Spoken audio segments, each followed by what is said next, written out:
Hey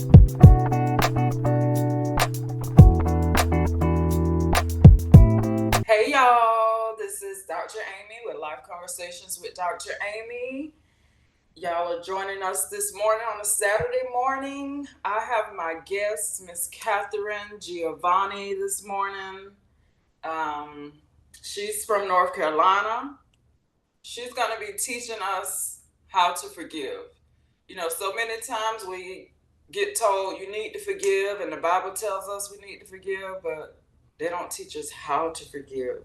So we're going to be talking with Mrs. Giovanni this morning. She's a three-time award-winning best-selling author, speaker, one of the original founders of the independent concierge industry. Katharine has authored over 12 books, with her latest book, The Ultimate Path to Forgiveness and Unlocking Your Power. Her journey is from battling stage 3 breast cancer to navigating a challenging childhood, has given her profound insights on resilience and forgiveness. Welcome, Mrs. Giovanni. Thank you Hi. so much for having me. I appreciate it. Oh, just from that brief conversation before we started recording, I just know this is going to be a great conversation this morning. Thank you for joining me, and let's get right into it. Tell us about you. Well, as I said before, there's quite a lot of water under my bridge. And out of everything that I have gone through, I am a survivor of suicide in the 8th grade. My parents were pickled, shall we say, alcoholic. You can connect the dots. That's kind of a dysfunctional childhood, got bullied. And I spent the early part of my years as one of those kids. You know, the kids we're talking about. They're depressed. They have one friend. They're walking around in a little black cloud. That's who I was for a very long time. And then my mother died, and she fell down a flight of stairs, broke her hip, and ended up in the hospital. Even my mother couldn't get a gin and tonic in the hospital. So we sent her to rehab, and she got clean.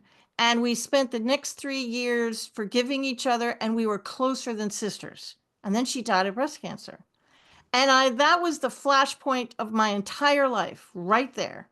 And I knew that if I didn't change my life and if I didn't clean up my act, I was going to follow her into the grave. So I'm 34 years sober. And when you first get sober, they teach you, I did go to AA for a while, and they teach you to make amends and you have to reach out and call people. I was born shy. So reaching out and calling people that are probably angry at me didn't really do anything for my mental health. No, no, did not want to do that. Now they call me an extroverted introvert because, I'm in my 60s now, so I've learned how to do all this. But back then, wow, that left me cold. But I did pay it lip service, and I started to say, I forgive you for this and you forgive that kind of thing. And it wasn't until about 15, 20 years later that my business partners and I came up with this brand new way of forgiving. And that's what we're teaching now, because nobody teaches you how. And everybody says, forgive and forget. I Yeah. have a problem. There might be a unicorn person happily living on the planet someplace that can forget this stuff. I'm not Mm-mm. your girl. So my forgiveness method is going to allow you to take the emotional charge out of that memory so you can get them out of your head. That's the bottom line of it. So, we grow up, me as a Christian Hmm. in church, Hmm. always been taught we have to forgive. We have to Yep. forgive. It's just, Hmm. it was ingrained in me as a Christian. Right. And sometimes I know I'll say, I forgive that person. Even without calling that person, I just know in my heart, I say, I forgive that person. I ain't got to call them and tell them. Is that your strategy, or what is your It, strategy of teaching us how to forgive? it is. Let's get into the meat and potatoes of it. Everybody listening or watching this broadcast is when you see the word forgiveness, 10 out of 10 of you, including Dr. Amy, is thinking on a 10 scale, with 10 being unforgivable dumpster fire and 1 being the easiest person in the world to forgive. Y'all are thinking of your number 10s. Everybody does. You all think of that one person that completely stepped on you and absolutely is unforgivable. And that's fair. It's also a very fair statement to say you don't want to forgive them. That's also fair. So a little PSA, just because I forgive you doesn't mean I want a relationship with you. I probably don't. Just because I forgive you doesn't mean I'm giving you a pass. You're still wrong. You're still awful. I'm doing it for me.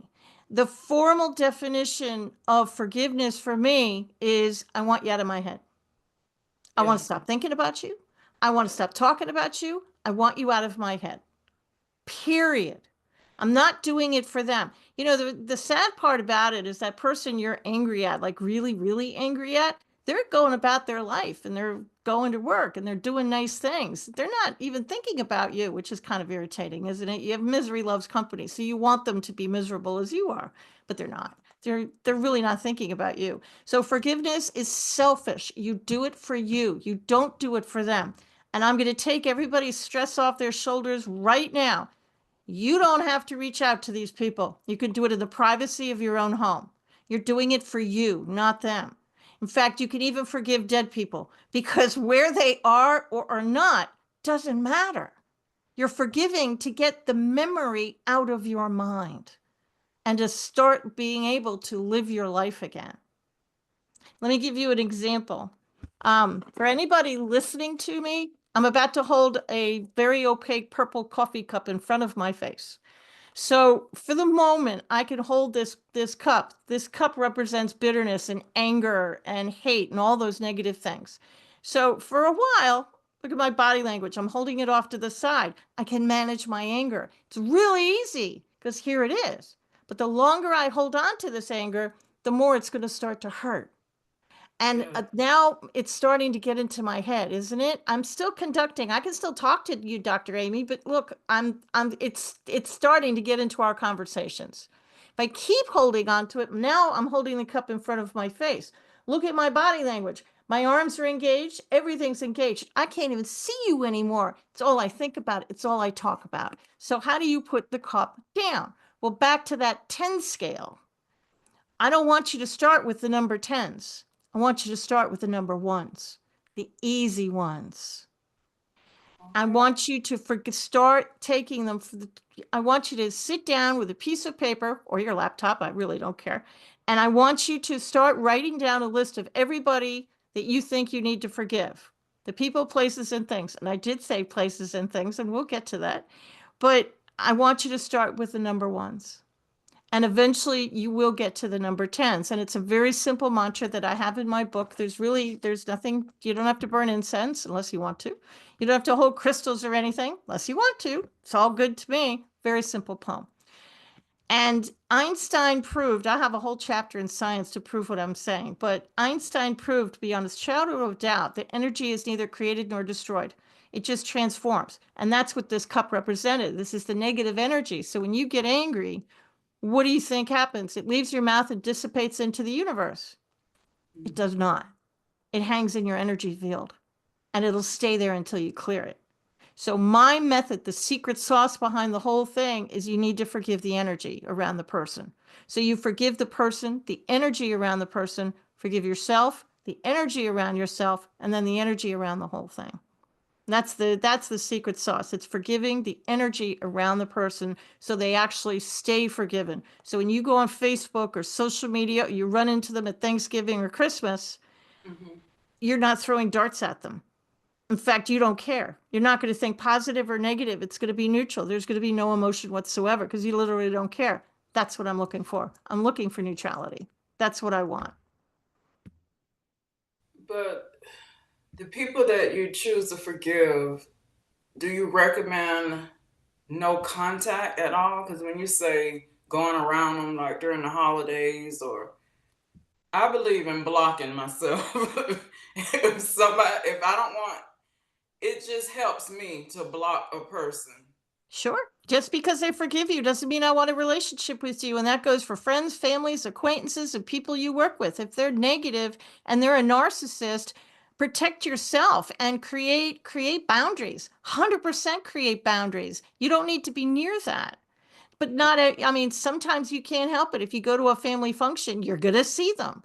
But you want to forgive these people. Now, remember, you're starting with the number ones, but you're not going to get a number 10 level person down to a one in one pass.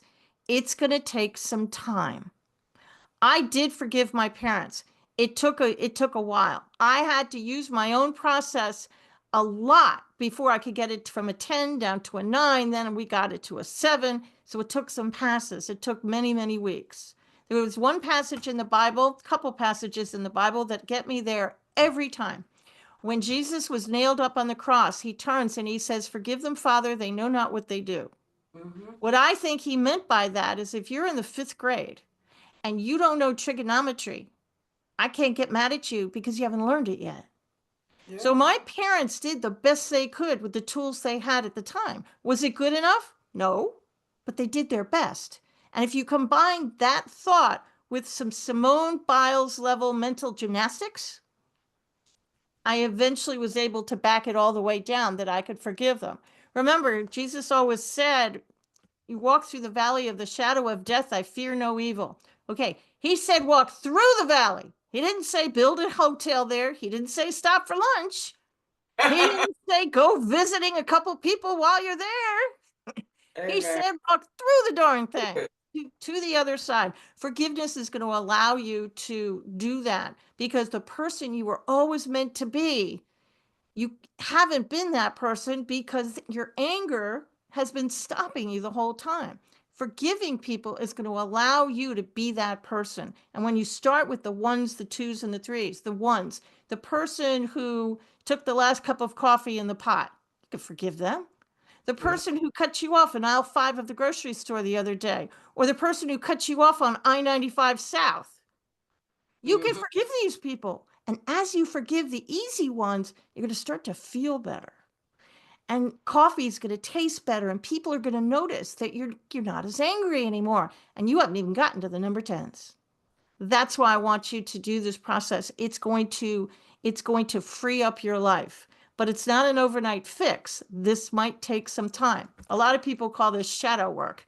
It's called a lot of things, but I want you to start with the easy ones and slowly work your way up.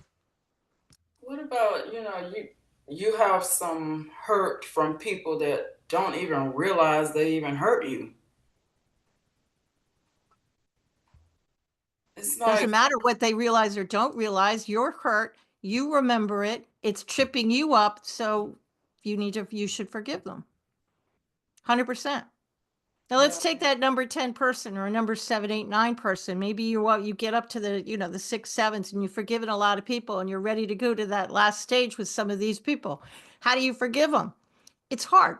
So the reason I call it a dumpster fire is because those people may not even deserve for you to forgive, may not even be appropriate, depending upon what we're talking about. So there's other things in those memories that you can pick out and forgive.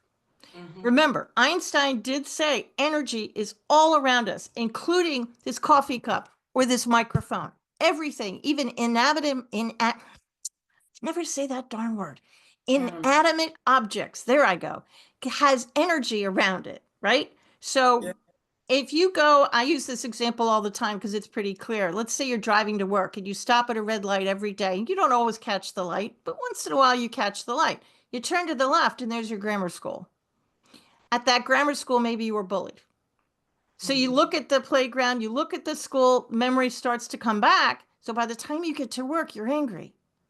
And it's not fair that you're cutting people's heads off, but you're kind of back in your childhood again and you're kind of not feeling very well, right? So how do you forget that? Okay, well maybe it's not appropriate to forgive the bully. Maybe you don't want to. That's fair. You don't have to. There's something nobody else will tell you.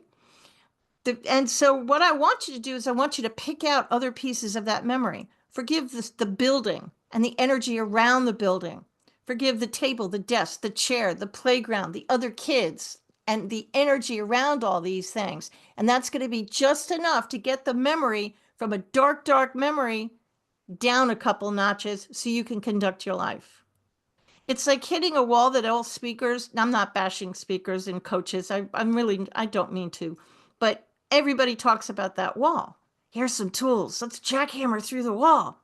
Okay, fine. Yeah, no.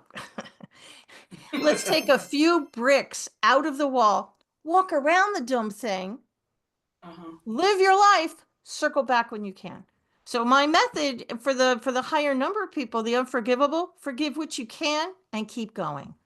Forgive yourself for anything you may or may not have done.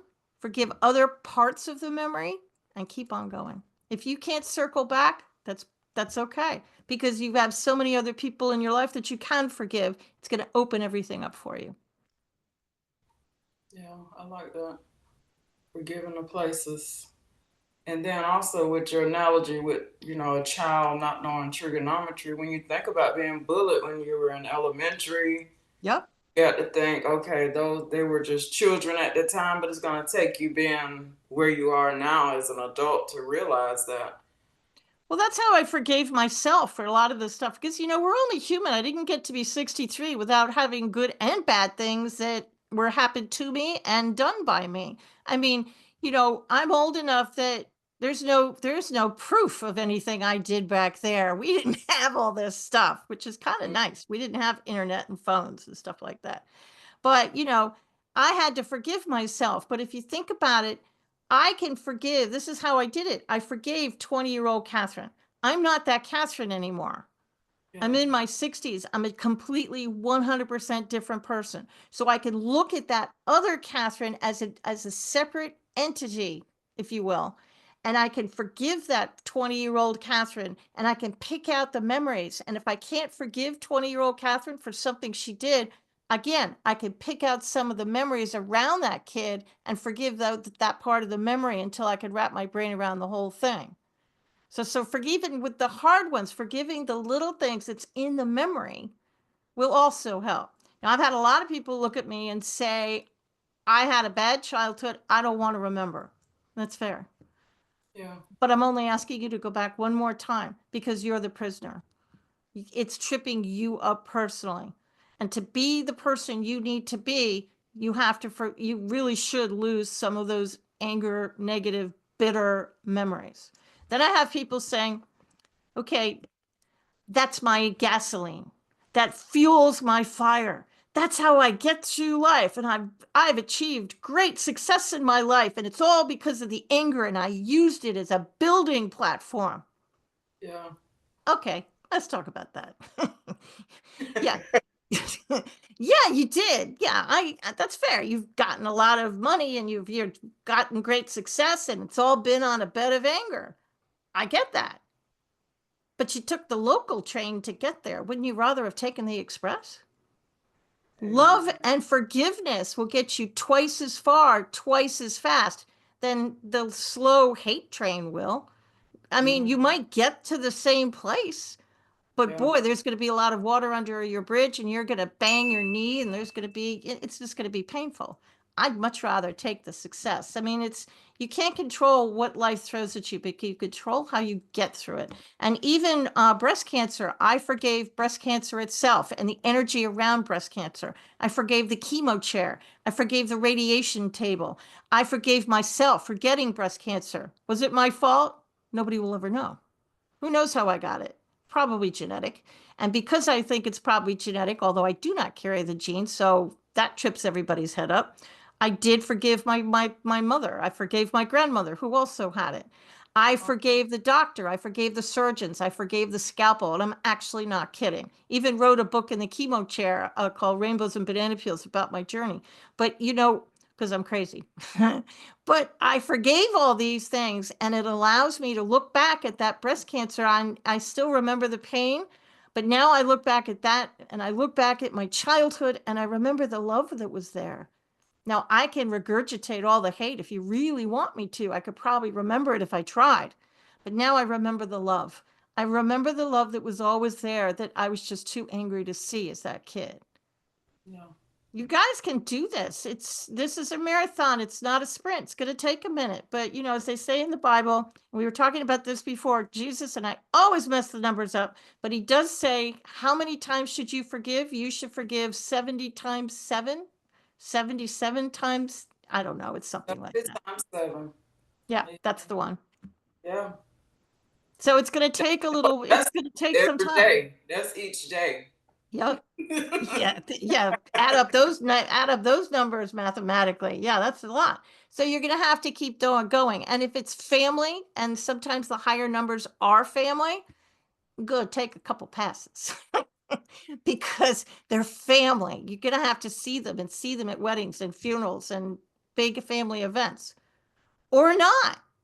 If Mm-hmm. it's saving your mental health to divorce your family and live your own life, do it. Now, my family's mostly past, but families are difficult. I have a very large family, but not all of them are related to me via blood. Yeah. Family is a very sacred word for me, and family is who I choose to call family. It's just how I feel. Well, how do you know that it worked when you're going through that process? Mhm. How do you know personally that, oh, this forgiveness has worked, this process has worked?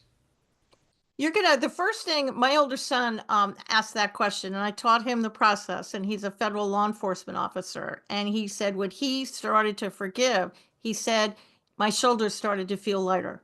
And he didn't understand why, because it was weird. And he said, this is really weird, but they feel lighter somehow. Sometimes you'll feel some pressure in your solar plexus, which is right above your belly button, right in the middle of your belly.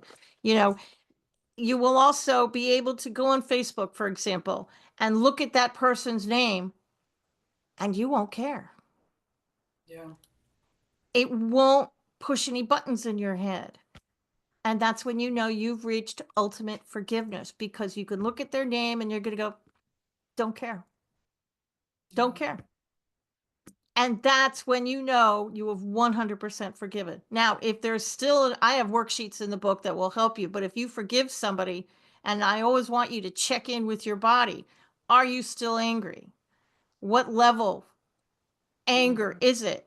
Well, if you still are angry, don't put a check mark by their name or cross them off. Wait 24 hours and do it again. Well, Yeah. I don't want to forgive, or I can't forgive. Okay, we'll start with this. I forgive myself for not being able to forgive and the energy around this. Start there. That will get your train moving. Just that one thought. Do that every night for a week. And I think you'll be able to write a little list. Now, I do only want you to forgive 10 to 12 people at a time. And I'd like you to do it before bed, because our bodies heal itself when we're sleeping, right? I there's a Here's some science for you, and you can Google this guy. He's fascinating. It's a guy named Matsumoto, and it's called the Japanese Water Study. Mm-hmm. And you can Google that and see the pictures online. They're wild. I think there's even a book. And I'm going to dumb this down and simplify it. He took several containers of water. One container of water, he spoke love to it. Just talk to it. Said beautiful, loving, I love you, your beautiful thoughts. The other container of water, he spit hate out, negative, told it was awful, every negative thing you could think of. Then he put it under a microscope. The Mm-hmm. water he spoke negative to had these black and brown sludgy formations. The water he spoke love to had these beautiful, crystal, gorgeous formations. Why am I telling you this? The human body is 98% water. So when your self talk is horrible and you're angry and bitter, you're literally, this is why they say anger is toxic, you're literally changing the water molecules in your body into sludge, and it's affecting all your organs. So when you forgive once you forgive, all of that has to go somewhere, to be polite. So if your body heals itself when you're sleeping. So when you do this process, you might be thirsty. Most people get really tired, like really tired. I I'm an overachiever. So do as I say, not as I did. We came up with this process, and I thought this is going to be great. I'm going to be like a butterfly coming out of a cocoon. And I got my list, and there must have been 60 people. I mean, I was a maniac. I wrote everything down. I thought I'm going to do this before bed. I'm going to wake up a brand new person. Didn't work out that way because I didn't realized that my body needed to get rid of all that anger. So I spent the next 3 days in bed with what everybody thought was a stomach flu. It was not the stomach flu. My body was just trying to process all those cells, those water cells, out.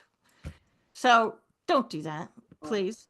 And you know, if you are in the bathroom for a well, for a tick, you didn't eat a piece of bad fish. Your body is just clearing out some very ancient, old, bitter anger memories, and you'll be fine. But if you do just like 5 to 10 a night, you'll be fine.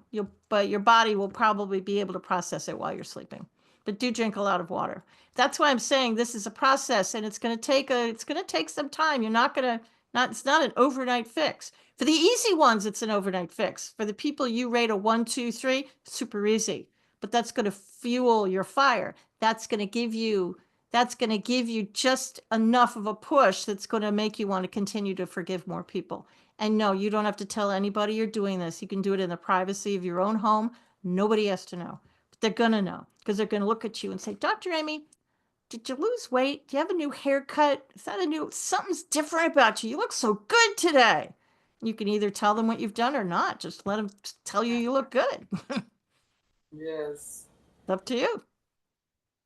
For the ones that are out of 10, those people that you're Yeah. trying to give, and it's really, really hard. You're going through the Mhm. process. Do you recommend calling that person, meeting with that person to help with the process since you're having a difficult time forgiving that person that's out of 10? That's up to you. Personally, I did not. I did all of my tens. I did all by myself, and the people I forgave don't even know I've forgiven them. Um, and I don't want a relationship with most of them because I don't. But and most of them are dead, to be honest. So there, you can't have a relationship with them. But you know, if you want to reach out and you think that's going to help the process, great. But if they're a narcissist, they're going to gaslight you. And they're going to make everything, they're going to twist everything around to make it feel like it was your fault. And you're going to be back on the anger bitter train again. So if your number 10 is a narcissist or has that kind of a personality, you may not want to reach out and call them because they're going to behave exactly like they always behave. And Because it's not going to be helpful. want closure before they forgive. It's like they want. If you want closure, great. One of the people I had to forgive was a narcissist, and they will never know I forgave them because I don't want a relationship with them because I don't. And if I call, I know what I'm going to get. And Exactly. I'm completely at peace with that. I can look at their name and easy peasy. Doesn't bother me at all. And if I see them, still doesn't bother me. Now I'm the queen of, what's the weather like where you are? I mean, I'm the queen of small talk. I can keep them small talking, but I've learned how to talk to narcissists years ago. You talk small talk and you keep the conversation on them, their kids, their life, their job, what interests them. If they like bird watching, you talk about birds. You never talk about yourself. That's how I deal with narcissists. I just keep the conversation on them. And then they say, You're such a good conversationalist. Yeah, sort of. Thank you. Really good at listening to you. And then you walk away and you go take a shower because you feel horrible. You do what you need to do. But if you need closure, it's totally fine. Then by all means, reach out. But do it safely with other people in the room or a restaurant where they can't go at you, so to speak. But for the most part, for my own personal journey, I didn't feel the need to reach out to anybody. But that's a What personal about choice. writing a letter? You could write a letter. You could send an email and then be prepared for a response. And then it's up to you whether you want to read it or not. Or I have a friend who wrote a letter and it was like this 10-page war and peace, got it all out of her system. Then she went in the backyard, opened up the barbecue, and she burned it. Never sent it. But I bet it helped her, It helped her a lot. that out. It Yeah. helped her a lot. She wrote everything down and then she burned it. And if you're going to burn something you've written, don't burn it in the house, please. Don't burn your house down. Go outside and burn it outside where it's safe. But I know a lot of people who have done that. Some people rip the letter up into tiny little pieces. Some people burn it. Some people drown it. I mean, it's just that kind of a thing. Whatever you need to do to feel closure. But if they're a narcissist, you might want to write the letter and then burn it safely because if you talk to a narcissist, that's what you're gonna get back. They don't think they've done anything wrong, and they Uh, never will. You can't convince a narcissist they're wrong. Not going to happen. Yeah. We all know narcissists. God love them. Yeah. Exactly. God love them. So let's talk about your book, The Ultimate Path to Forgiveness, Unlocking Your Power. It is avail now I understand not everybody likes to read, so I do have the audiobook available on Audible and Amazon.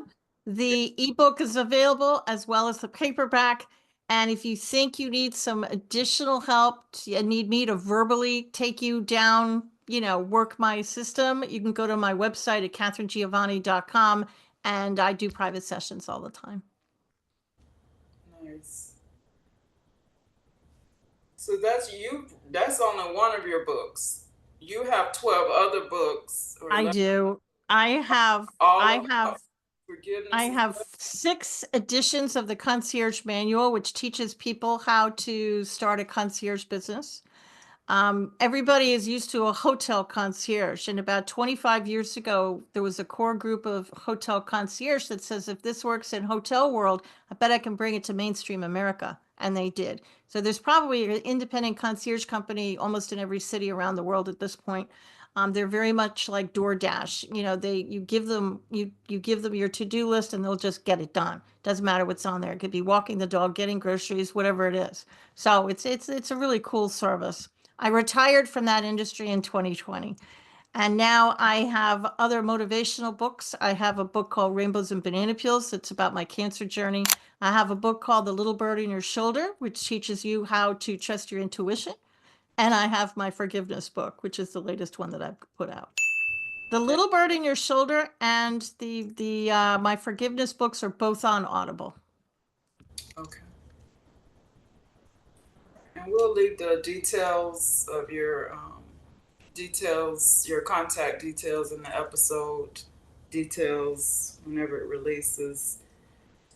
So, for anybody out there that is just struggling, what would be some of your words of encouragement for this person that just they've gone through the process, they've written down them names from 1 to 10. What are some encouragement words that you can tell this person? I want you all to know that you're worthy enough to live a life of joy. Women especially have this trouble. They don't think they're worthy enough. And that's because they were probably, it's something they learned were taught when they were kids. And it was probably because of some of the hate and anger and the abuse and, the dysfunction. But I want everybody to know you're worthy to live a life of joy. We're not meant to live in a refrigerator box on a street. We're just not. And using the power of forgiveness, you can get out of that survivor life. You can get out of, you can get into a life where you do have money, you do have a place to live, you have clothing, you've got a good job. Everybody deserves that. And this method, forgiveness, will get you there. But at the end of the day, you have to know that you're worthy enough. You are worthy. And for the women out there, not only are you worthy, but we believe you. At Yes. least, we believe you. Whatever you're angry at, whatever you need to forgive, we believe you. Amen. That's good. That is so good. Thank you, Miss Giovanni, for My this pleasure. this conversation. You're a blessing. I love when you said forgiveness is selfish Hmm. because the ultimate thing we have to forgive ourselves also. That's the piece, if you are your own number 10, treat it, maybe you are the dumpster fire, that's fine. Take out memories and forgive those memories. And as you clear the first level of memories, there's more behind there. The human brain is a beautiful tool and it protects you. And as you forgive, those doors in your brain, the way back there, they're going to open and you're going to start to remember things. So it's a process. Drink a lot of water, get good sleep. As you go through the process, be good to yourself because those memories need to come out. And sometimes people find it really helpful to go through my process with a buddy. Make Oh, sure it's a safe buddy that you don't mind, bearing your soul to and crying like a maniac in front of, and vice versa. But I know a lot of couples who do this, and I know people who have done it with a friend because it just, they talk to each other and it feeds off each other. So you could do this with a friend, a very trustworthy friend Trustworthy, yeah, very. who knows how to keep a secret. Thank you very much. Yes.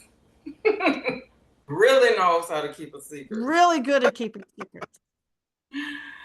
All right. Well, thank you so much for this. This was a blessing. I'm sure someone will be blessed from this. And y'all that's out there is not subscribed to Life Conversations with Dr. Amy, y'all hit that subscribe button, like, share. Y'all will be blessed. Thank y'all.